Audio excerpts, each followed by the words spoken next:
Typically, in ethnic communities, there's a church on every corner and a bar on every corner, or a lodge, right? So was there some connection to the, was there a Croatian church in Youngstown? Yes, Was there the some church was connection? founded in 1911.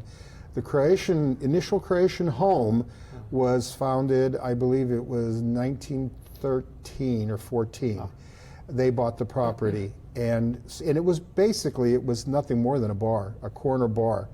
And then in the 50s, they, well, in the 1930s, when St. George became one lodge with the Holy Trinity Lodge, they took over the Croatian, because the club was, the Croatian home had nothing to do with CFU or a lodge. Okay. It was just a building that was a home for many lodges and Croatian organizations. Okay.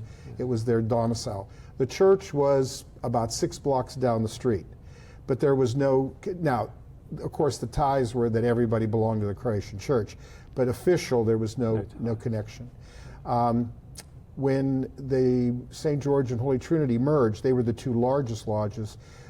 They actually then also took over the Croatian club, the Croatian home.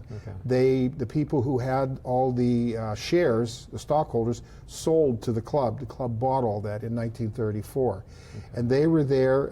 51, they enlarged the place. They put on an auditorium in addition to the bar area that they had. And they were there until 1966 when the freeway purchased the property, you know, eminent domain thing. So we lost the Croatian home as a result.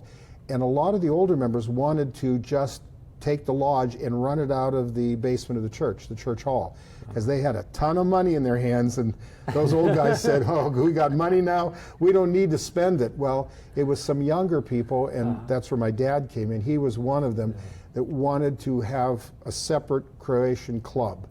And that's when in 1966 they bought this property, and then they dedicated this initial building in '68.